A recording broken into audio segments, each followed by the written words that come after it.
First, Nico, why don't you explain why you wear sunglasses? Because it has a lot to do with what you do. So I used to be ungoogleable, and then when I finally kind of got coaxed out, because when you're CEO of a company, it's hard to not be a public figure. Because there weren't any pictures of me on the internet at that point, I knew I could minimize my digital footprint. Now, that may seem an extreme for all of you, but the more photos that you have out there, the easier it is for criminals and machines to be able to connect that to your identity. So, always think about the digital footprint that you're leaving and decide what's right for you. What do you not want to put out there, like your home address, or your home birth date, or where you were born. Those kind of things you can protect. So your eyes have never been on the internet, you said? Not yet. Right. I know that it they're won't not happen happening forever. today. My friends have pictures of me, so it won't last forever. But so far, today it's not happening. And I didn't give a little intro on Nico. So Nico's worked on online security for more than 20 years. She's co-founder and co-chairman of Wickr, which is considered the most impenetrable communications platform. I sent you an email and you didn't respond. So yeah, email. What's that? She is also chair of the Wickr Foundation, and she runs a white hat hacking camp for kids and lots of other things. So this is the expert here.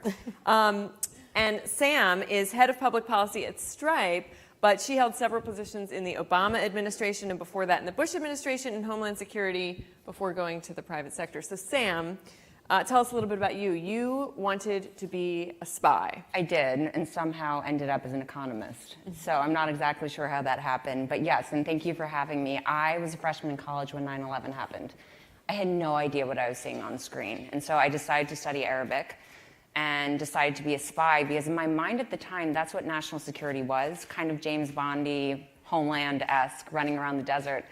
And by a weird twist of fate, ended up working for the Treasury Department in Baghdad during the war for a year. And it really opened my eyes to how broad and how deep national security is, how many different pieces of it there are: economics, science and technology, and then traditional defense and intelligence. So did a stint in Baghdad and then 4 years in the White House working on national security and everything from climate change to nuclear weapons policy, which was fascinating. So we're here to talk about kind of navigating an unpredictable world. What are security threats, both homeland security, geopolitical security, cybersecurity? So coming at this from really two very different poles, but just, there's a lot of connection between them. So Nico, what are the biggest risks right now for us, in terms of cybersecurity and how that relates to threats that relate to geopolitical security? So for us, let's talk about us as women. First, right? Okay.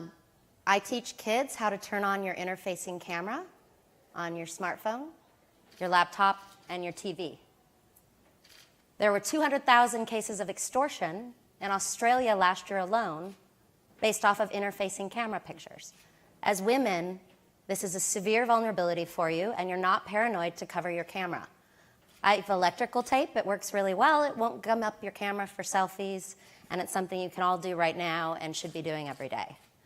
I think on a bigger scale, the IoT attack that we saw happen a month ago, where only 8 devices were owned and brought down DNS servers and Netflix and Twitter and many sites, really showed us that we're all connected. And what you have in your home can impact our economy and impact all of us here. And this is really important. And I think IoT security is something that definitely keeps me up at night. We teach the kids how to break into all these great devices you have in your home. But IoT security is also what runs the power grids. There's devices in there that are connected to cellular that are unencrypted, that we were able to find connections to. And we showed the kids how to shut down the power grid using an iPhone. I've known how to do that for 20 years. I guess my big question is, why hasn't it happened? It has a little bit, and I think some of those stories are covered up. But I think we're in a much greater risk scenario here than people realize. Sam, tell us what you see in terms of geopolitical risk and maybe opportunities, if you could, just maybe give us a little overview. Sure, and it's funny, when I saw the title for this, I had a flashback to my morning every day at the White House for 4 years, where we were responsible for getting the president prepared for something called a presidential daily briefing. And so the president gets a PDB every day from the intelligence community. And as a staffer at the NSC, part of your job is looking at that intelligence and thinking about the risks and opportunities that the president should be aware of each day. And so when this title came my way, I had a little bit of PTSD and remembered being very tired, of course, very excited to go to work. I think that the biggest risk to our national security, both for the current president and the president-elect, is figuring out how to balance the tactical with the affirmative. I think so often, particularly in such an interconnected world where news is instantaneous and where there's always something wrong in the world is never completely secure because it's a relative term also.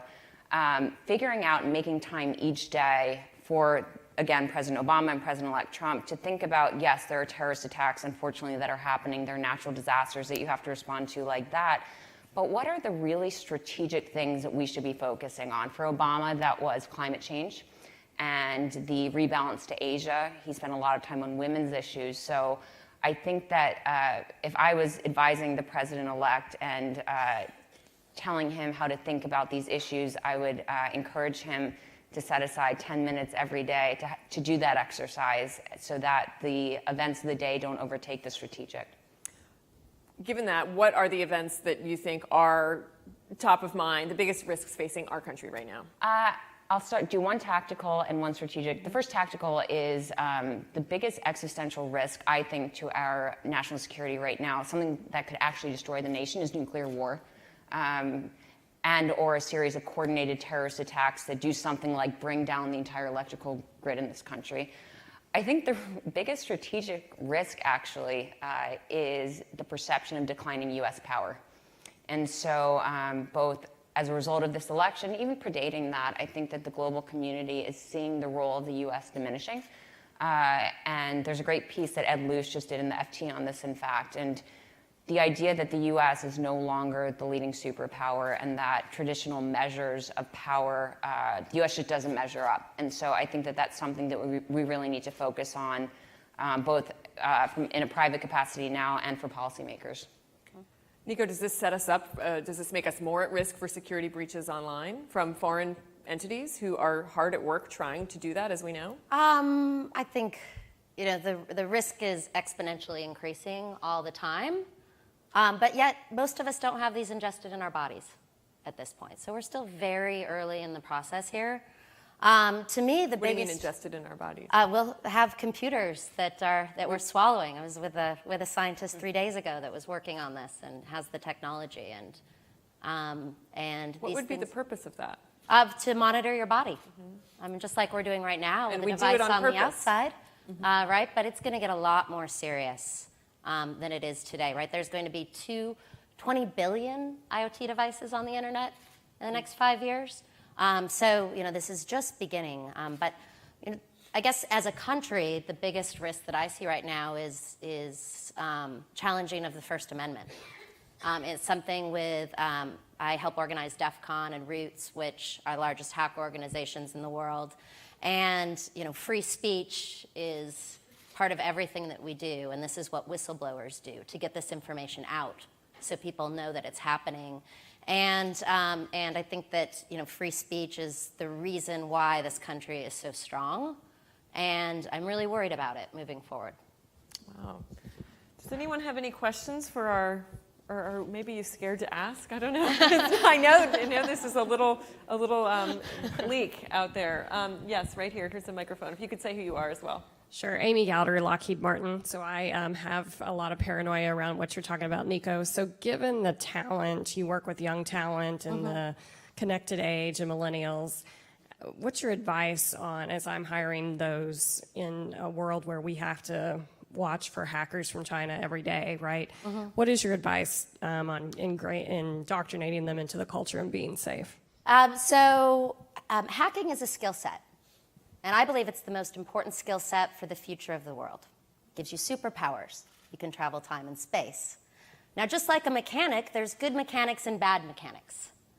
But most of the hackers that I know are good hackers, right? All of the attacks that we do to make the world a better place, and because companies are negligent and putting money before all of our security. So what I suggest and actually pushing is that we teach kids from age K through 12 and all the way up until your 80s to learn how to hack.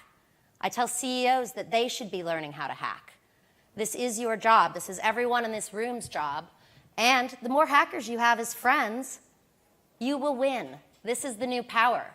And it's what you need to do. And by the way, so at Roots Asylum, which is my nonprofit teaching kids how to hack, it's naturally 50% girls and boys. And girls are tremendously good at hacking because not only do you have to understand math and how systems work, but you need to understand people and society. And this is such an important skill set and something that women excel at. Wow, interesting. Sam, you talked about risks and opportunities. I mean, what are there any opportunities in front of us that people aren't talking about right now that you think might give us a little bit of optimism? Sure, and I actually am going to say something that's domestic because I think people misunderstand when you talk about national security and geopolitics. You immediately assume it's something in China or Russia or elsewhere, but I think the biggest opportunity, particularly post-election, is to decrease income inequality and wage stagnation here at home. Because I think the greatest strength that America has, I think, is our ability for self-reflection. So if we're not doing something well, we're honest with ourselves that we're not. And post-election, with everything that's occurred, I think the opportunity for us is to take a step back and figure out how we address the fact that such a large proportion of Americans feel like they're stuck where they are and things aren't going to get better. And that means designing programs that help kids at a really young age get skills that they need to be competitive, that help girls, help boys, whatever. And so I think that that's the biggest opportunity for us. It's something that, I mean, that's arguably what has led to the situation, Yes. you know, the dissatisfaction that has, you know, Yes. led to this election. And it's been a problem for a while and it hasn't been addressed yet. So do you have any reason to believe that we'll address it now? I think we have to be more analytic about it. And I think both parties understand that there's a large proportion of this country that want change and want growth and want their children's lives to be better than they are. So I think that with good data and with good technology, we can identify those pockets and hopefully do a better job.